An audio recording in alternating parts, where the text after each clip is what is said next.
In the sweltering heat of 1858, power and cruelty walked hand in hand on the sprawling Belmont estate. Two twin brothers, heirs to unimaginable wealth, spent their days finding amusement in the suffering of those enslaved under their command. But on one fateful afternoon, they targeted the wrong person, an exhausted mother whose strength had been stripped by decades of toil. What they didn't know was that she had a son, deaf from birth, towering over 7 feet tall, whose quiet presence had always gone unnoticed, until that day. Within hours, the scales of fear and power would be completely reversed, leaving a lesson in terror, justice, and the weight of humanity itself.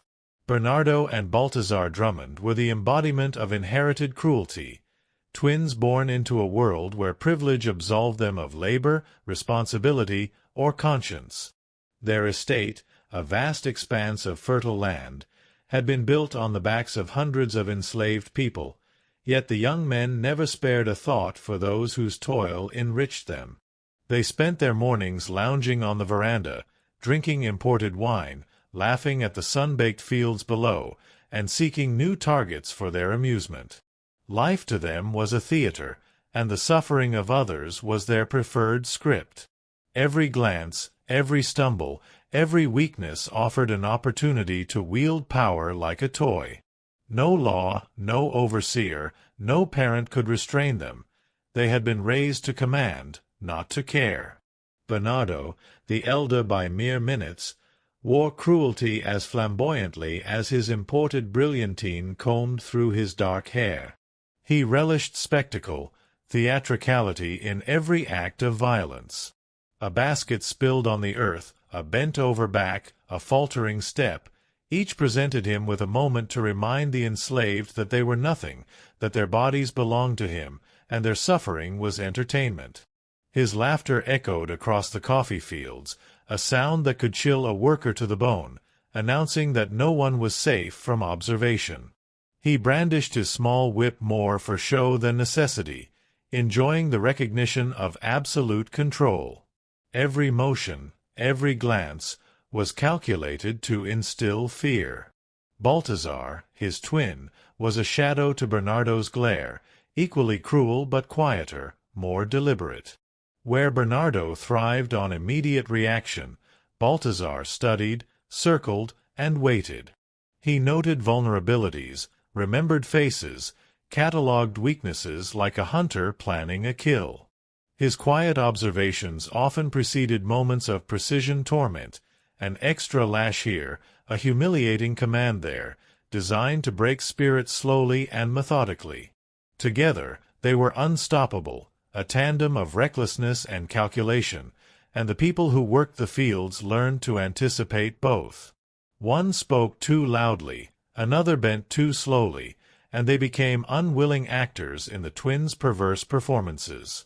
Their cruelty was indiscriminate, a habit born of boredom and entitlement.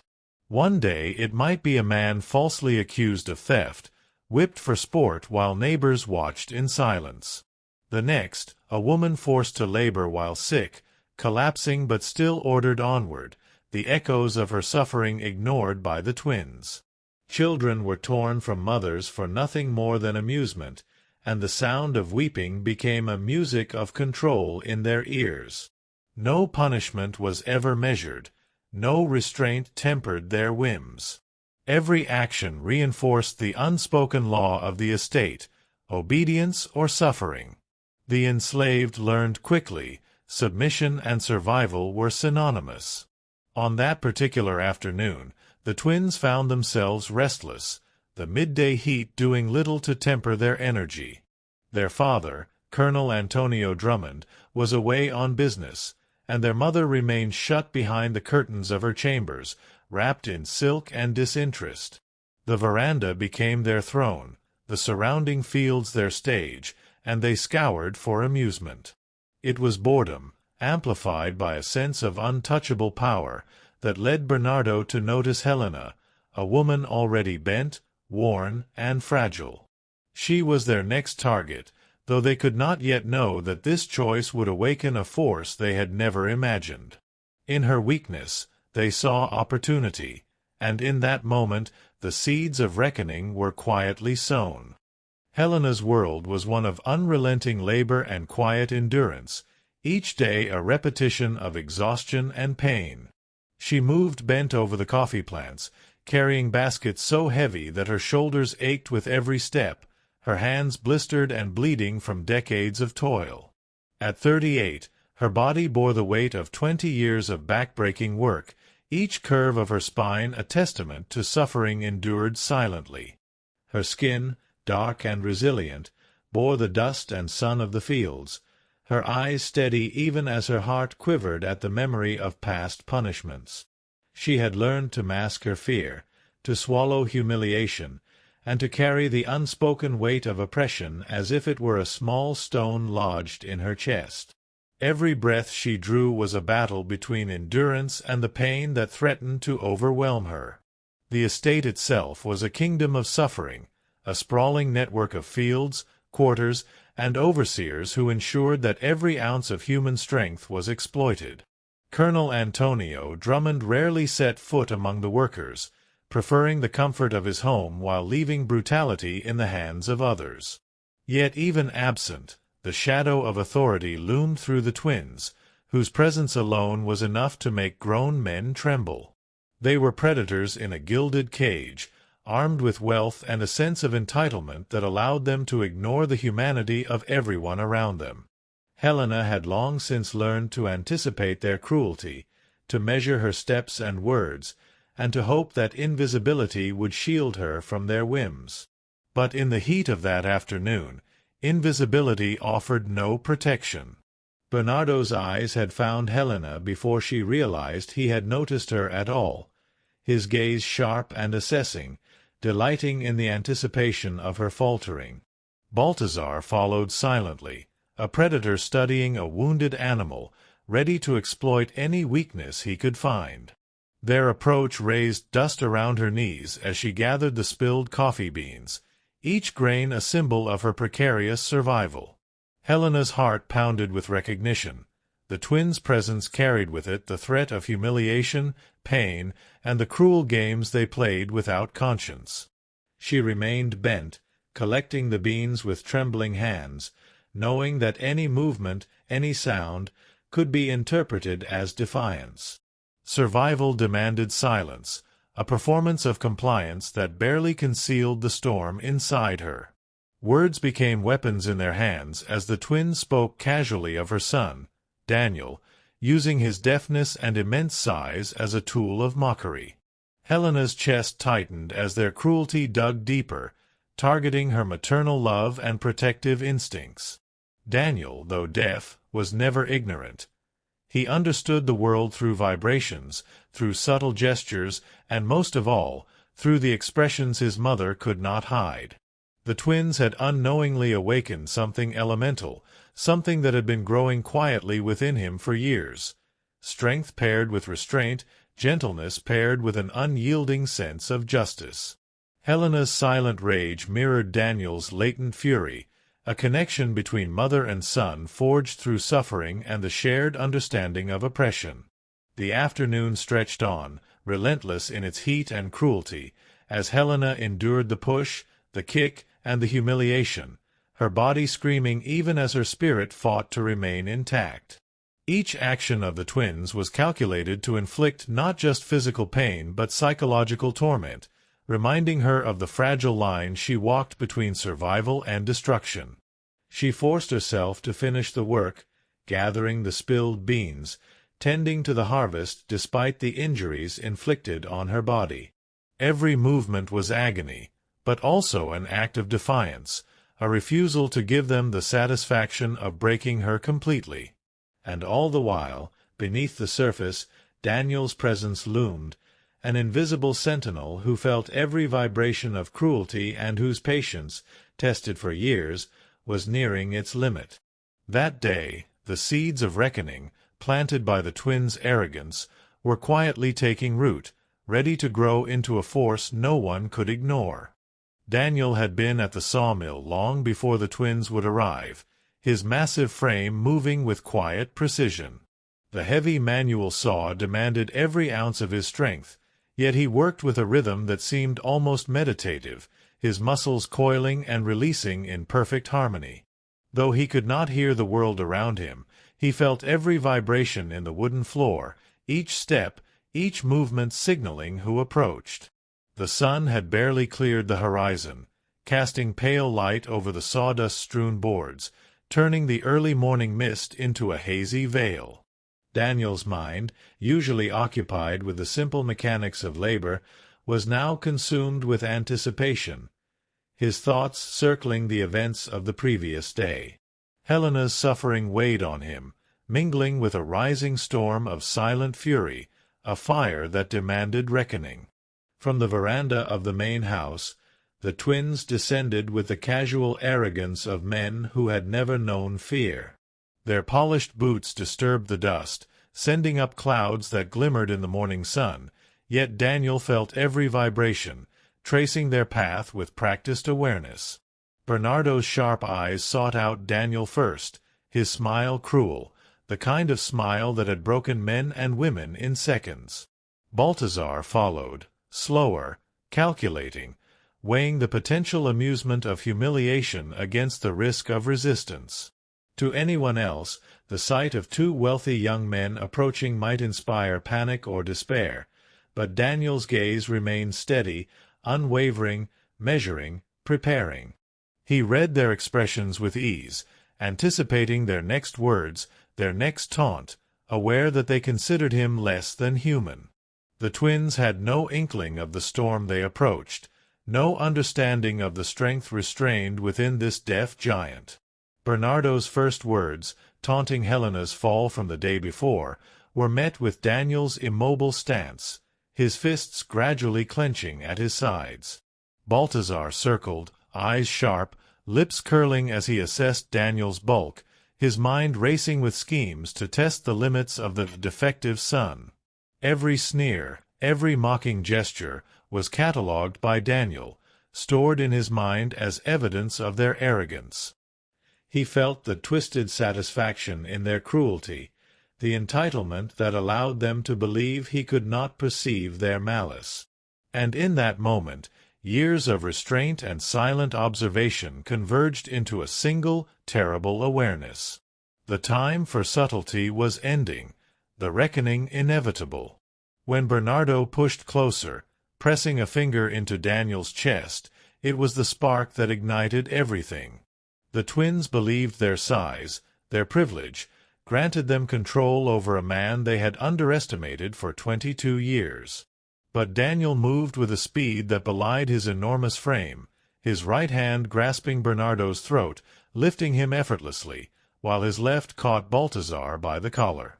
Shock and terror filled their eyes as they realized, for the first time, that they were no longer in command, that the world had shifted beneath their feet.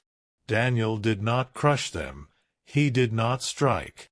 Instead, he demonstrated the force of his presence, the unyielding power of someone wronged but still just. The twins experienced helplessness in its purest form, a sensation they had inflicted countless times upon others without a second thought. The silence that followed was heavier than any blow, a pause pregnant with realization and fear.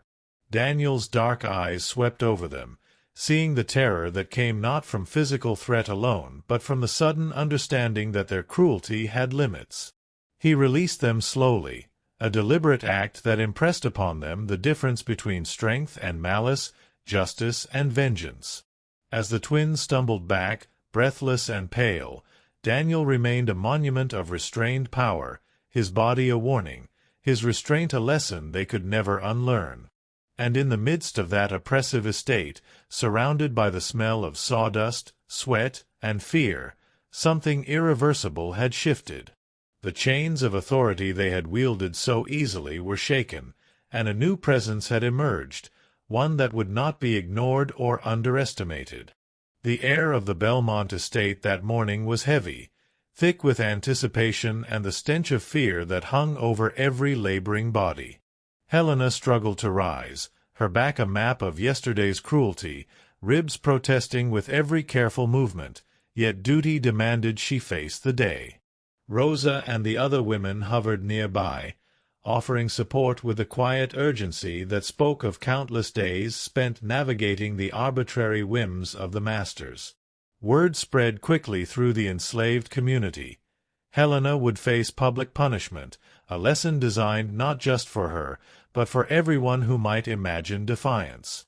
The courtyard, usually a place of work and mundane tasks, now became a stage, prepared for spectacle, humiliation, and terror. Each step Helena took toward the center was measured, deliberate, her body aching but her spirit unwilling to betray panic. Daniel arrived just as Sebastio, the overseer, readied the implements of punishment, his enormous strides cutting through the tense silence of the early morning. The sight of his mother, bound and exposed to the eyes of the entire estate, ignited a storm within him, a mixture of helplessness and simmering rage. His hands itched to act, to intervene, yet he understood the peril. One wrong move could endanger her further, make her pain worse. The twins, perched arrogantly on the veranda, observed the unfolding scene with the same cruel amusement that had defined them for years, believing their dominance unchallenged.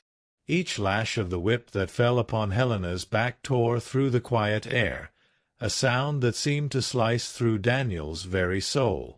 He remained rooted, fists clenched, muscles trembling, internalizing the violence, absorbing it as a lesson in patience and strategy. Helena's screams echoed across the courtyard, a horrifying symphony of anguish, each one drawing involuntary reactions from the witnesses, though none dared act. Daniel's eyes followed every movement, cataloguing Sebastio's rhythm, the height of the blows, the subtle cruelty in the twins' gaze as they timed each strike. His deafness did not prevent him from understanding fully.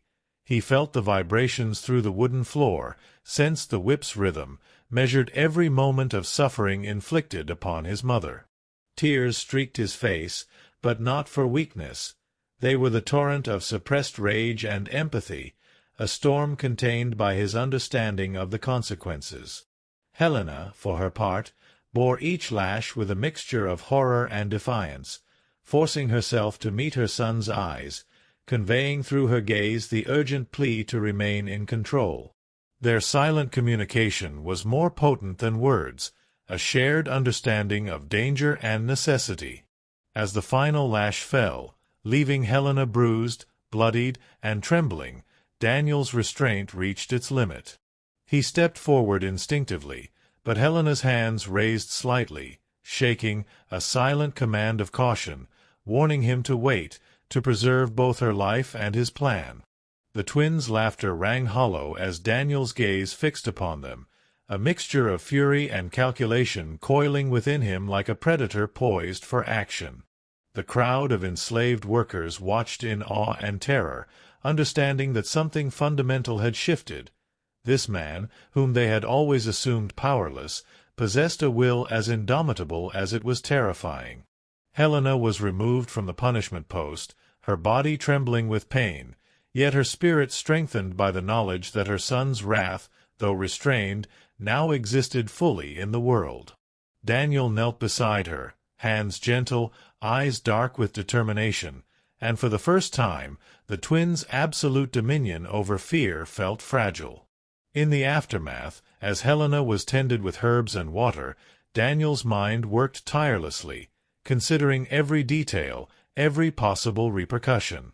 The twins remained in the main house, unaware of the magnitude of what they had unleashed by tormenting his mother, their arrogance blinding them to the reckoning slowly assembling.